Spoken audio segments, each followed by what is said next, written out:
എല്ലാവർക്കും ഡ്രാമ റിവ്യൂയിലെ പുതിയൊരു എപ്പിസോഡിലേക്ക് സ്വാഗതം. ഇന്നൊരു കൊറിയൻ ഡ്രാമയുടെ ഒരു പാനിക് അറ്റാക്ക് സീനിൻ്റെ റിവ്യൂ ആണ് ഞാൻ ചെയ്യാൻ പോകുന്നത്. ഇവർ മൂന്നുപേരും കൂടെ എന്തോ ഒരു കാര്യം സെർച്ച് ചെയ്യാൻ വേണ്ടിയിട്ട് ഈ ഒരു റൂമിലേക്ക് വരുന്നുണ്ട്. ആ സമയത്ത് ആ റൂമിലുള്ള ഡോറ് ക്ലോസ് ആവുകയും ചെയ്യുകയാണ്. കുറച്ച് കഴിയുമ്പോൾ അതിലുള്ള ഒരാൾക്ക്, അതായത് നമ്മളെ ഹീറോയിന് പെട്ടെന്ന് ഒരു പാനിക് അറ്റാക്ക് ഉണ്ടാവുകയാണ്.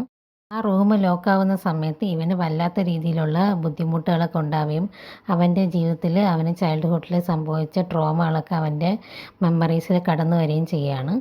അവൻ കുട്ടിക്കാലത്ത് ഒരു ഓർഫനേജിലാണ് താമസിച്ചിരുന്നത്. അപ്പോൾ ആ ഓർഫനേജിലുള്ള സിസ്റ്റേഴ്സ് അവനെ ടോർച്ചർ ചെയ്യുന്നതും അത് കാരണം ഉണ്ടായ അവൻ്റെ ബുദ്ധിമുട്ടുകളൊക്കെയാണ് അവന് ഓർമ്മ വരുന്നത്. അവനെ വല്ലാത്ത രീതിയിൽ ഡിസ്റ്റർബൻസ് ഉണ്ടാക്കുന്നുണ്ട് ആ ഒരു ഓർമ്മകളൊക്കെ. അത് കാരണം അവന് പെട്ടെന്ന് ബ്രീത്തിങ് ഡിഫിക്കൽട്ടി ഉണ്ടാവുകയും അവന് പാനിക് അറ്റാക്ക് വരികയും ചെയ്യാണ്. അവനൊട്ടും തന്നെ ബ്രീത്ത് എടുക്കാൻ പറ്റാത്ത അവസ്ഥയിൽ അവൻ താഴേക്ക് വീഴാണ്. അപ്പോൾ അവൻ്റെ കൂടെ ഉണ്ടായിരുന്നവർ ആ റൂമിൻ്റെ ഡോറ് തുറക്കാനായിട്ട് ശ്രമിക്കുന്നുണ്ട്. പക്ഷേ എന്തൊക്കെ ചെയ്തിട്ടും ആ റൂമിൻ്റെ ഡോറ് തുറക്കുന്നില്ല. ആ ഡോറ് ലോക്കായി പോവുകയാണ്. അവൻ്റെ ഫോണിലുള്ള സേഫ്റ്റി ലോക്ക് യൂസ് ചെയ്ത് അത് തുറക്കാൻ ശ്രമിക്കുന്നെങ്കിലും അവൻ്റെ ഫോണിൽ വർക്കാവുന്നില്ലായിരുന്നു അത്. അങ്ങനെ ഇവൻ്റെ ബ്രീത്തിങ് ഡിഫിക്കൽട്ടി കൂടി വരുന്നുണ്ട്. ആ സമയത്ത് ഈ പെൺകുട്ടി അവനെ സമാധാനിപ്പിക്കുകയും കെട്ടിപ്പിടിക്കുകയും അവൻ്റെ കൂടെ ഞാനുണ്ട്, നിന്നെ ഞാൻ ഒരിക്കലും തനിച്ചാക്കില്ല എന്നൊക്കെ പറഞ്ഞ് അവന് ഒരു ഉറപ്പ് കൊടുക്കുകയാണ്.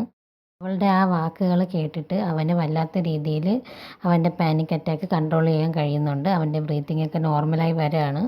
കുറച്ചൊക്കെ നിയന്ത്രിക്കാൻ പറ്റുന്നുണ്ട്. അങ്ങനെ എങ്ങനെയൊക്കെയോ അവർ റൂം അൺലോക്ക് ചെയ്ത് അവർ പുറത്ത് കിടക്കുകയും അവനെ ബെഡിൽ കൊണ്ടുപോയി കിടത്തി റെസ്റ്റ് എടുപ്പിക്കുകയും ചെയ്യുന്നുണ്ട്. ആ റൂമിൽ നിന്നും പുറത്തിറങ്ങിയതിന് ശേഷമാണ് അവനൊന്ന് ഓക്കെ ആവുന്നതും അവൻ്റെ ബ്രീത്തിങ് ഒക്കെ നോർമൽ ആവുകയാണ്. പിന്നെ അവൻ വല്ലാത്ത രീതിയിൽ ടയേർഡ് ആയതുകൊണ്ട് തന്നെ ബെഡിൽ കിടന്ന് റെസ്റ്റ് ചെയ്യുന്നുണ്ട്. അവൻ്റെ കണ്ടീഷൻ ആലോചിച്ച് കൂടെയുള്ളവർക്കും നല്ല രീതിയിൽ വിഷമമുണ്ട്. പെൺകുട്ടി അവൻ്റെ അടുത്ത് പറയുന്നുണ്ട് അവനെ നല്ല രീതിയിൽ കെയർ ചെയ്യണമെന്നും പറയാണ്. അടുത്തൊരു വീഡിയോ ആയിട്ട് വീണ്ടും വരുന്നതായിരിക്കും. താങ്ക്